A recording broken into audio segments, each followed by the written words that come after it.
1 Samuel chapitre 22, traduction Louis II. David partit de là, et se sauva dans la caverne d'Adullam. Ses frères et toute la maison de son père l'apprirent, et ils descendirent vers lui. Tous ceux qui se trouvaient dans la détresse, qui avaient des créanciers, ou qui étaient mécontents, se rassemblèrent auprès de lui, et il devint leur chef.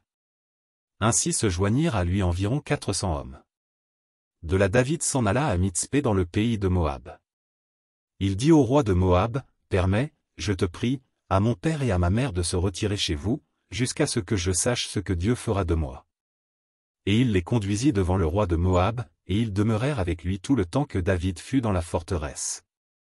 Le prophète Gad dit à David, « Ne reste pas dans la forteresse, va-t'en, et entre dans le pays de Juda. » Et David s'en alla, et parvint à la forêt de Héret. Saul apprit que l'on avait des renseignements sur David et sur ses gens. Saul était assis sous le tamarisque, à Gibéa, sur la hauteur, il avait sa lance à la main, et tous ses serviteurs se tenaient près de lui. Et Saul dit à ses serviteurs qui se tenaient près de lui, « Écoutez, Benjamites. Le fils d'Isaïe vous donnera-t-il à tous des champs et des vignes? Fera-t-il de vous tous des chefs de 1000 et des chefs de 100? Sinon, pourquoi avez-vous tous conspiré contre moi, et n'y a-t-il personne qui m'informe de l'alliance de mon fils avec le fils d'Isaïe? Pourquoi n'y a-t-il personne de vous qui souffre à mon sujet, et qui m'avertisse que mon fils a soulevé mon serviteur contre moi, afin qu'il me dressât des embûches, comme il le fait aujourd'hui? » Doeg, l'Édomite, qui se trouvait aussi parmi les serviteurs de Saul, répondit, « J'ai vu le fils d'Isaïe venir à Nob, auprès d'Achimélec, fils d'Achitub. Achimélec a consulté pour lui l'Éternel, il lui a donné des vivres et lui a remis l'épée de Goliath, le Philistin. » Le roi envoya chercher Achimélec, fils d'Achitub, le sacrificateur, et toute la maison de son père, les sacrificateurs qui étaient à Nob. Ils se rendirent tous vers le roi.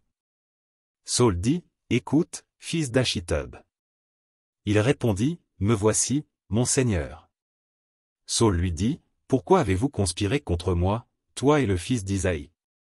Pourquoi lui as-tu donné du pain et une épée, et as-tu consulté Dieu pour lui, afin qu'il s'élevât contre moi et me dressât des embûches, comme il le fait aujourd'hui? » Achimélec répondit au roi, « Lequel d'entre tous tes serviteurs peut être comparé au fidèle David, gendre du roi, dévoué à ses ordres, et honoré dans ta maison?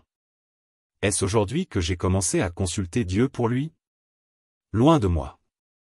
Que le roi ne mette rien à la charge de son serviteur ni de personne de la maison de mon père, car ton serviteur ne connaît de tout ceci aucune chose, petite ou grande. » Le roi dit, « Tu mourras, Achimélec, toi et toute la maison de ton père. » Et le roi dit aux coureurs qui se tenaient près de lui, « Tournez-vous, et mettez à mort les sacrificateurs de l'Éternel, car ils sont d'accord avec David, ils ont bien su qu'il s'enfuyait, et ils ne m'ont point averti. » Mais les serviteurs du roi ne voulurent pas avancer la main pour frapper les sacrificateurs de l'Éternel.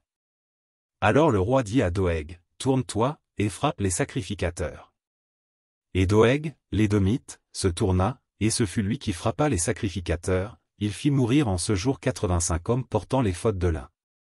Saul frappa encore du tranchant de l'épée Nob, ville sacerdotale, hommes et femmes, enfants et nourrissons, bœufs, ânes et brebis, tombèrent sous le tranchant de l'épée. Un fils d'Achimélec, fils d'Achitub, échappa. Son nom était Abiathar. Il s'enfuit auprès de David. Et lui rapporta que Saul avait tué les sacrificateurs de l'Éternel.